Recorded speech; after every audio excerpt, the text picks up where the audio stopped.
Iarahantsika rehetra amin'ny anaran'i Jesosy Kristy Tompo. Velona feno Nazareta, mandratran'ity alahady ity indray tsika. Amen.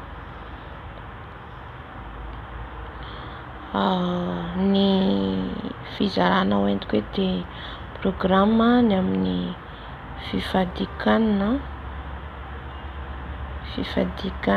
izay ataontsika manomboka ny 1er Desambra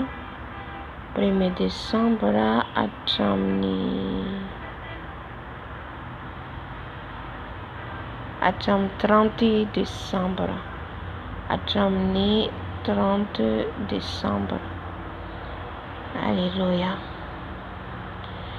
Dia ho any izay afaka zany, misy le fety 25 Desambra izay fety moa iny tsisy olana izay anao fety arakaraka izay vitanao zany, na anao 21 jours anao na anao 30 jours. Ohatra ka hanapaka anao le 25 dia vitanao 21 jours. Raha ohatra ianao ka hanohy hatramin'ny 30 Desambra, satria fifadikanana atao io dia alohan'ny taona vaovao 2024, manomboka amin'ny zoma ho avy zao zany le 1er. Amen. Ny fifadikanana izay ataontsika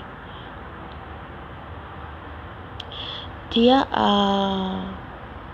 ny fotoana zany, ny fifadikanana dia araka ny fataontsika foana. Ny sakafo zany, misakafo maraina amenna, dia ny hariva amenna hariva dia amenna maraina. Zay zany ny fifadikanana ataontsika. Alleluia. Dia vavaka fibebahana, fangatahana fifona fibebahana no tena haintsika mandritra an'io fotoana io zany, satria tsy fantatsika ny taona 2024, tsisy mahalala atsika fa samy miomana zany tsika, ny ara-panahintsika miomana amin'ny fibebahana, miomana amin'ny fiavian'i Jesosy, miomana ihany koa tsy fantatra atsika na ny fotoana ialantsika amin'ity tany ity, ka ao anatin'izay zany nitondrantsika ny fifadikanana. Dia fifadikanana ny fibebahana zany no entintsika mandritra an'io 30 andro io. Amen. Dia zay zany ny fandaharana izay hoentsika eto. Dia fotoanantsika raha mbola tsy tonga Jesosy dia manomboka alatsinainy, mialatsiny fa niato kely aho nitokana. Amen. Dia apetrantsika amin'ny tompony fotoana rapitso zany. Alleluia. Dia zay zany voninahitra ho an'i Jesosy irery ihany, ho azy hatramin'ny taona indrindra mondrakizay.